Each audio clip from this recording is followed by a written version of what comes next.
Hey all the future assistant professors, welcome back to English for English by Pooja Singh.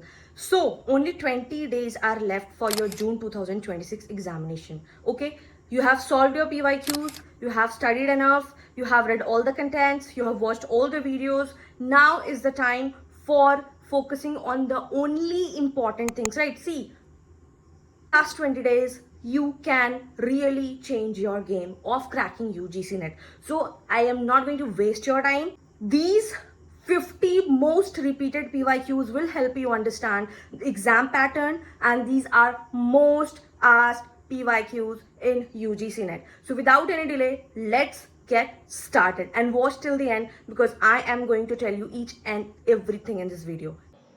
We are going to cover 50 questions, most repeated, and you will pause while the question will displaying on the screen, and then you will write your answer in a copy. At the end of this video, please do write in the comment section, ma'am, I got 20 out of 50, I got 30 out of 50. Do let me know in the comment section, okay? Let's get started. So the very first question is that, which of the following shows the correct chronological order of publications for these early and medieval texts? So in this question, what they're asking, early and medieval texts. Chronological order questions are very important. Pause it at the second and then play, and then you will give me answer. In these four options, the very important works are, texts are Beowulf, Confessor Mantis, the Canterbury Tales, and Le Morte d'Arthur. Very important. And every year they ask some or other questions related to that. Now the correct answer is that C. The very first thing is that Beowulf. So Beowulf is an Old English epic poem. Okay, 8th century to 11th century. It lies somewhere between that. John Gower's Confessor Mantis was written around 1319. And then after that it came the Canterbury Tales, the final work on the before Le Morte d'Arthur was printed in 1485. So Beowulf, 8th to 11th centuries. Confessor Mantis, 1390. Canterbury Tales, before than that. And Le Morte d'Arthur, 1485. So this way you have to prepare it. Chronological questions are the very most important, and nobody is going to tell you that. Okay. We have already done PYQs a lot. If you haven't watched that, I have already solved 13 plus year of PYQs. You can go and watch that on my channel. Now, moving forward to question number 2. Yes, we are going to do a lot of chronological questions.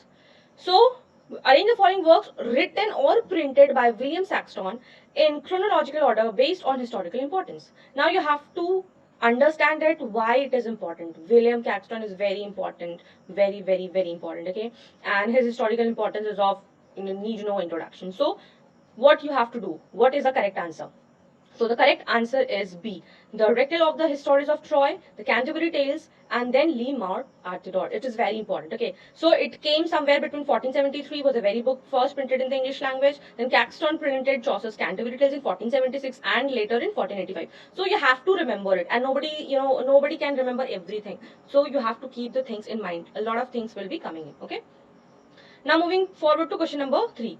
Identify the correct chronological sequence of the publications of these Victorian and modernist novels. So I guess this is very easy one in the chronological sections. The correct answer is A. The very first one is Jane Eyre, that is written by Charlotte Bronte, was published in 1847. And slightly if you'll say it is somewhere like October, and Wuthering Heights in December. So can you see the very slightest difference? Ye October mein hai and ye December mein. So it is very important. Okay? 1847. Then Charles Dickens' Great Expectations followed in 1861, and then D.H. Lawrence' semi-autobiographical Sons and Lovers came in 1930. So Jane Eyre, Wuthering Heights, Great Expectations, and Son and Lover. You have to remember like that. Okay. Now moving forward to question number 4. Who among the following university which is chronologically regarded as pioneer in developing the English revenge tragedy before Shakespeare? Now the topic remains the same, university wits. Like now what they are asking the chronological way. We all know university wits. Now what they did ask, they asked about the revenge tragedy before Shakespeare. So the correct answer is Thomas Kidd. And you all know Christopher Marlowe, Thomas Kidd, Robert Greene, John Lilly. So these all are very important. You have to read all these works. Okay. So Thomas Kidd wrote the Spanish tragedy around 1857, establishing the trope of the ghost play within a play, The Madness, and these early Elizabethan masterpieces laid the dramatical structural framework that directly influenced Shakespeare's Hamlet. So this question can be asked like that way also. Now moving forward to question number 5. Again, arrange the chronological following poems by T.S. Eliot in their true chronological order of publication. The Love Songs of J. Alfred Prufrock, The Wasteland, The Hollow Man, and 440. If you know, you will know. If you don't know, please pause it, remember it, write the correct answer, and then move forward. No need to go in guilt. Okay. So the correct answer is none other than A. As I always said, the love song of J. Prufrock, it is very important. It was published in 1915, followed by the Wasteland 1922, the Hollow Man 1925, and the Four Portraits in 1943. So you have to remember the date, okay? Now moving forward, match the literary device with its definition. A figure of speech where a part represents the whole. Okay, so the correct answer is synecdoche. It's very important. You have to remember all these. All these are very important. So you have to recover that also. Synecdoche relies on a literal micro to macro connection where a part stands for the whole entity, such as using the phrase hired hands to mean workers. It differs from the metonymy, which relies on a loose external association rather than a structural part. So you have to see when a figure of speech where a part represents the whole, then you can say a synecdoche. Now question number 7. Which term did Mikhail Bakhtin coin to describe the coexistence of distinct varieties of speech and social registers within a single novel? Very easy one, very repetitive. It is heteroglossia, and this is in this essay he coined the term discourse in the novel. Okay, we have already discussed in detail. Moving forward to question number 8. According to Roland Barthes, Introduction to the Structural Analysis of Narratives 1966. What is the correct hierarchical order of the narrative levels? क्या correct order है? Action, function, narration, actions. What are the correct options? The correct answer is the functions, actions, narration. Okay. So structuralists demand that you have to the smallest textual. What is the smallest textual? The function. Then it lead to the action, and then at last it came narration. Okay. Question number 9. The rhetorical term periphrase is best understood as extreme exaggeration, roundabout indirect manner of speaking, human emotions or intimate nature, and abrupt shift in the style for the lofty of commonplace. क्या हो सकता है? So its answer is a roundabout indirect manner of speaking or writing. So it is also known as a circumlocution, means you are not saying things directly. You are एक चीज को कहने के लिए बहुत सारा हम directly I cannot say that you are looking beautiful. Okay, that dress was good. Your eyes are beautiful. You are this, but you are not saying as a whole you are beautiful. Okay, so that was seen in the neoclassical poetry to maintain the elevated diction that yes, we are superior to the others. Now moving forward to question number 10. What unique term did John Keats coin to describe the capability of an artist to exist within uncertainty, mysteries and doubts without any irritable reaching after fact and reason? This is very important. Please, if you haven't understood the term, please go and search it. It's very important. We have already discussed in our literary criticism. If you haven't watched that, go and watch that. That's very important. Okay. So the correct answer is none other than the negative capability, that is when you are not certain about your qualities. Okay, then moving forward to read, you can read that. This is very important. Every year they ask about some or other question from that. All happy families are alike. Every unhappy family is unhappy in its own way. And this famous line opens in which any European novel? And now by this time you must be knowing the answer is none other than the Anna Karenina. Okay. It is written by Leo Tolstoy in 1878. Now moving forward to question number 12. Match the character Christophine to her respective 20th century post-colonial counter-narrative novel. Very important. This type of thing will come. So make sure when you are reading a summary, make sure you understand the important protagonist, antagonist, villain. Okay. So it is none other than the White Segura C. Moving forward to question number 13. In which Charles Dickens novels do we encounter the cold, beautiful character Stella, who is raised to break man's hearts? So, what is the correct answer? The correct answer is none other than The Great Expectation. Stella is adopted ward of Miss Havisham's at Status House.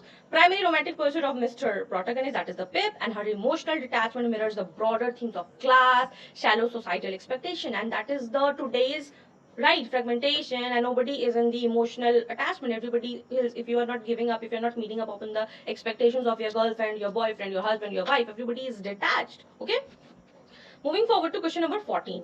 Okunova's second wife, who undergoes the trauma of losing multiple children before her daughter Izinema survives, is named what?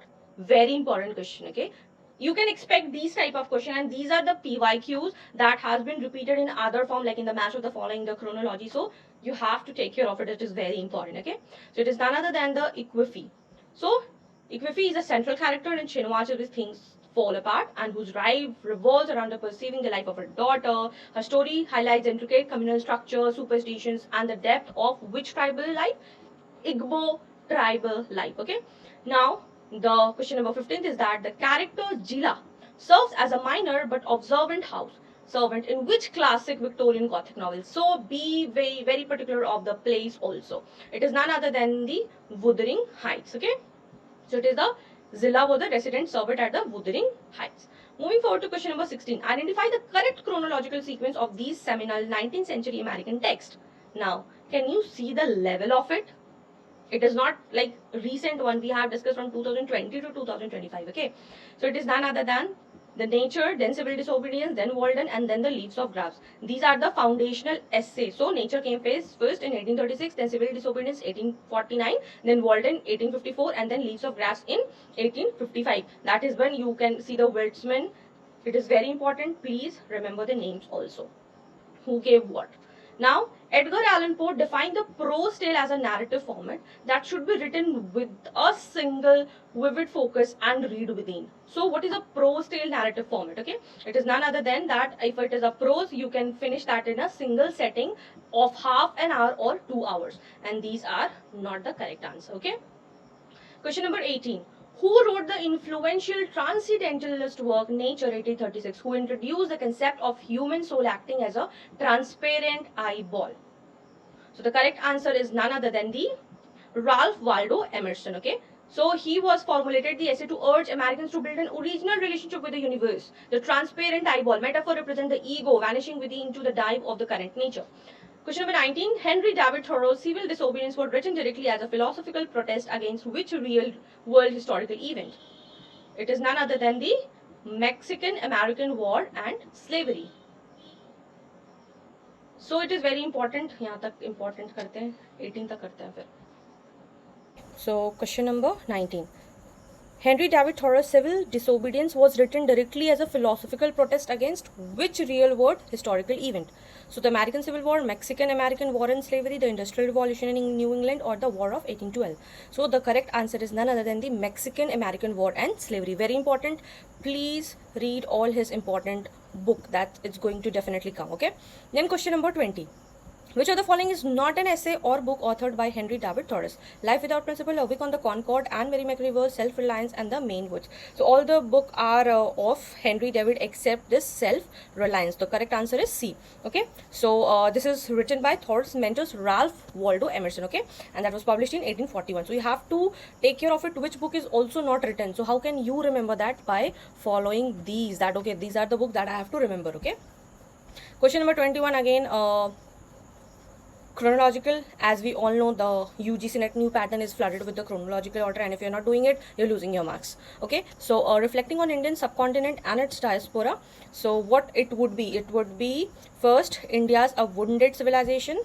I am correct, yes. Then Midnight Children, that is in 1981. Then The Mistress of Spices, that is written by Banerjee Divyakuransi, followed in 1997. And at the last, Desirable Daughter, that is written by Bharati Mukherjee, that is written in 2002. So again, it is very important. See, chronological questions are the question that you cannot remember for so long. So what you have to write it, repeat it, and then only there is no shortcut for chronological questions. So what you have to do is write in your copy. Okay.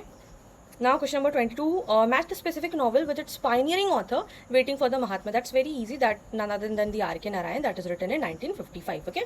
Then moving forward to question number 23, which Bengal feminine novel written by Bhavani Bhattacharya critiques social corruption and human suffering during World War II? Okay, that comes again under post-colonial. So it is none other than So Many Hungers, that is published in 1947, that depicts the artificial food shortages by war policies. Okay, that is nowadays a very common policies of news. And when I'm talking about news, how can I forget the recent trending thing, the Miss Anjana has said it. Yes. So it stands as a landmark realist text of post-independence Indian literature. Again, it is very important. A lot of question has already been asked from the Bhavani Bhattacharya. Okay. Now question number 24. Identify the chronological sequence of Mulk Raj Anand's early socialist novels addressing Indian working class struggles. So again, it is very important. From Mulk Raj Anand, always UGC net has asked a lot of questions. So make sure you remember all the works with the date, because they are asking you the chronology no matter what. In the JPSC examination also they have asked about the character, the central theme, the major theme, protagonist, how the story is being narrated from the point of protagonist. So again, it is very important. Okay, so it is none other than the very first one, The Untouchable first, that came in 1935. Then The Coolie, that came in 1936. Then Two Leaves and a Bird, that is 1937. And The Sword and the Sickle, that is in 1942. So again, it is very important. Who wrote the groundbreaking post-colonial Booker-winning novel The God of Small Things? That is very easy one.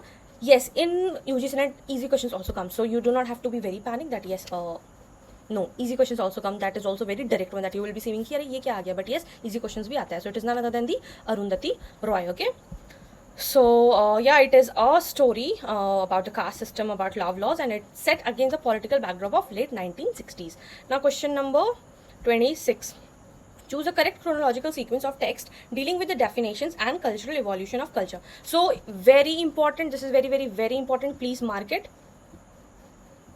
Cultural and society, cultural studies are being very important, and nowadays a lot of things have been, everything is culture, right? So the correct answer is this, The Culture and Anarchy, that is written by Matthew Arnold in 1869. Then Note Towards the Definition of Culture, that is written by T.S. Eliot in 1948. Then comes The Culture and Society, very famous, a lot of time that has been asked by Raymond Williams in UGC Net, 1950. And then Richard Hogarth study, The Uses of Literacy, that is in 1957 to 1958. Very, very important.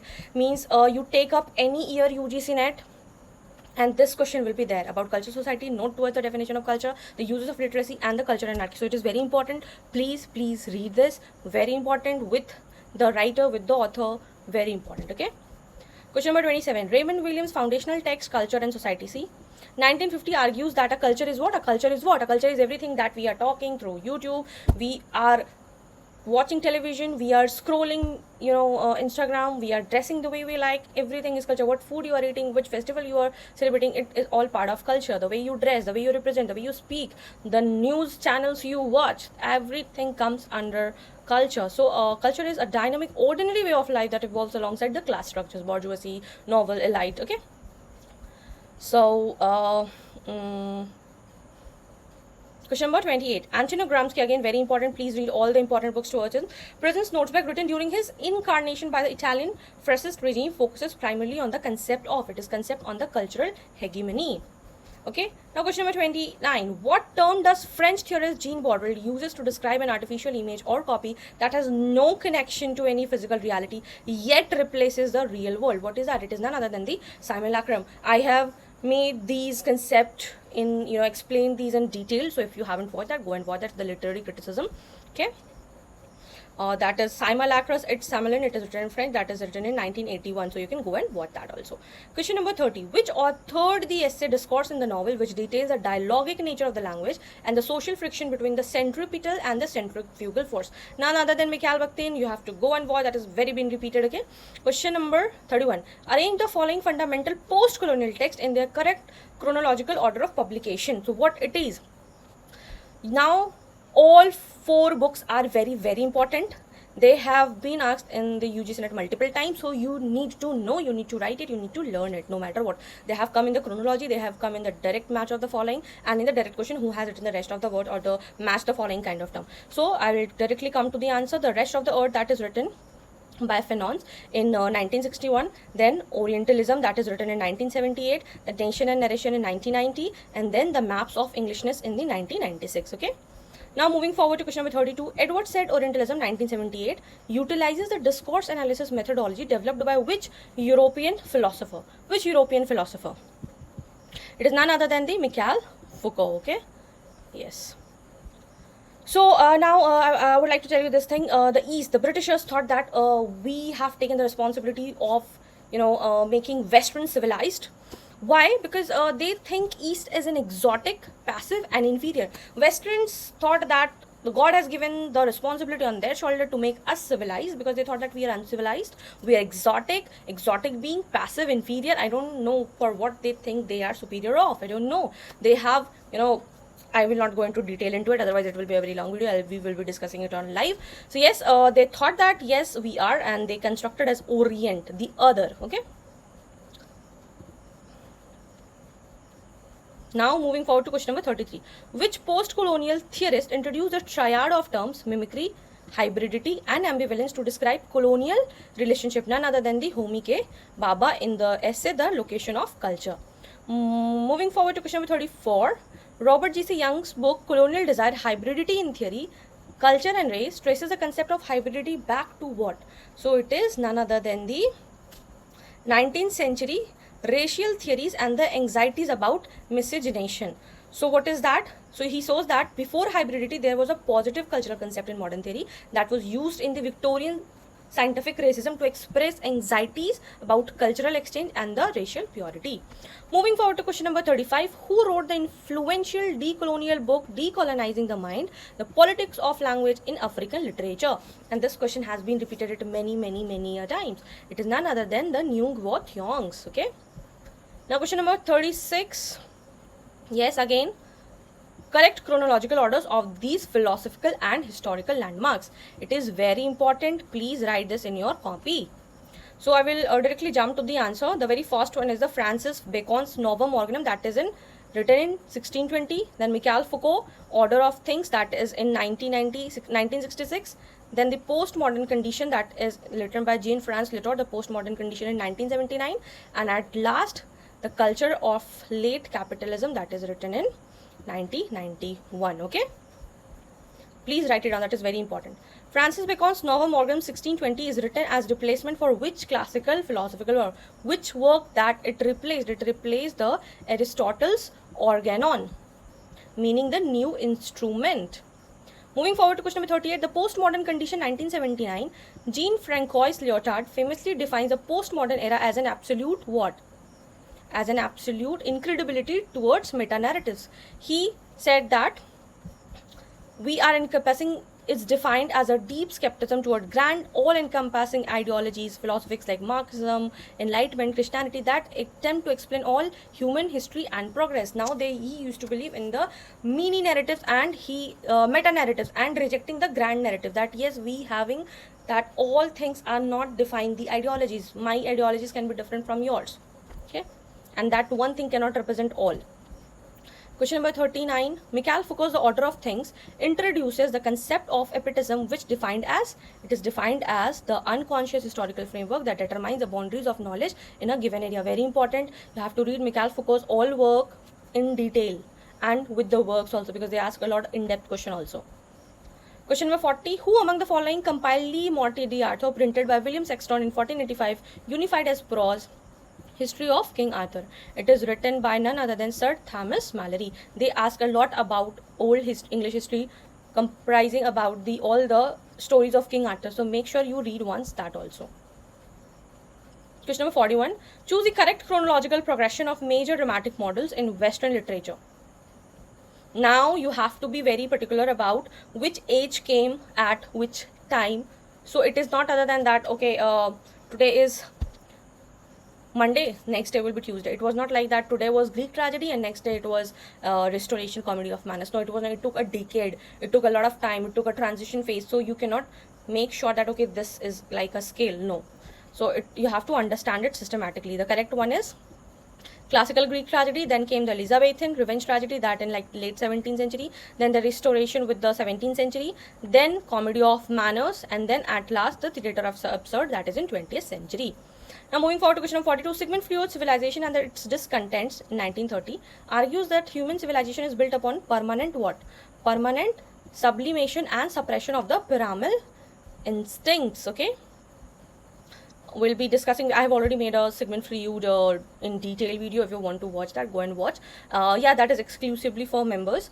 So yes, if you want to save your time, you can join my membership, and also you can buy the handwritten notes that will save your time, a lot of your time. So you can go and download it from my website English by poojasingh.com. You can go and check out all the PDFs there. Okay, moving forward to question number 43. E.M. Forster's aspect of the novel 1927 outlines 7 key elements of fiction. Which of the following is not listed as an aspect by Forster? It is the deconstruction. There is a story, there is a plot, there is a prophecy, but deconstruction is not there. Okay, so it is derived from the Cambridge Foster aspects, include all the things like story, people, plot, fantasy, prophecy, pattern, and rhythm. Okay, moving forward to question number 44. What term did T.S. Eliot introduced in his 1990 essay Hamlet and His Problems to describe an artistic chain of events, objects that serve as a formula or a particular emotion? It is none other than the objective correlative that is given by Eliot. That author cannot simply state an motion to evoke it. Now moving forward to question number 45, which early Renaissance humanist author wrote Utopia 1516 describing an idealized island society that with communal property and religious tolerance? It is none other than by Thomas More. That is written Utopia. Moving forward, question number 46, 4 questions left. Arrange these contemporary novels by authors of the Indian diaspora in correct chronological order of publication. So the correct answer is The Mistress of Spices, that we have already done, that is Chitra Banerjee Divakudnis, that came in 1997, then Desirable Daughters in 2002, then The Namesake by Jhumpa Lahiri 2003, then Arvind Adiga's White Tiger 2008. Do let me know what is the special of the White Tiger, why it is very special. Do let me know in the comment section, okay? Now moving forward to question number 47. In D.H. Lawrence, Sons and Lovers, the central psychological conflict experienced by Paul Morale is best analyzed using which psychoanalytical complex? It is very important. And it is very important and and very easy also. It is none other than Oedipus complex. Question number 48. Which 20th century feminist work by Virginia Woolf originated as a series of lectures delivered at Cambridge and features the fictional character of Shakespeare's sister Judith? It is in A Room of One's Own, that is published in 1929. Please read Virginia Woolf in very important way. She is very important. Do read all the important works of her. Very, very, very important. Every year she has, and this last year also they asked a lot of questions from A Room of One's. They gave the direct statement from that particular essay. So kindly read it, okay?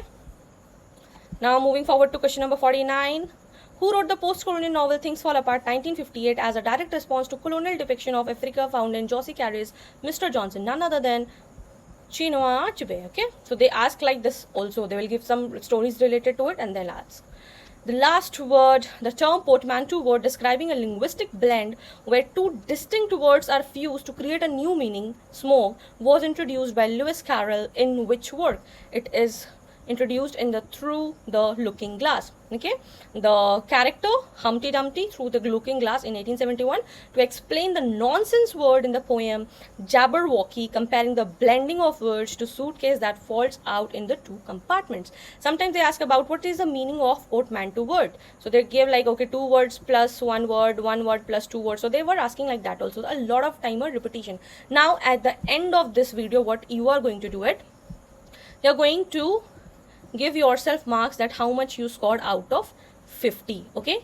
And if you want part 2 also, you can say that yes, now we want most repeated PYQs part 2 also. Till then, keep learning, keep shining. And yes, if you found this video helpful, do not forget to like, share with your friend, those who are preparing for UGC NET. And if you haven't subscribed it yet, do subscribe it now, okay? Till then, keep learning, keep shining. Bye bye.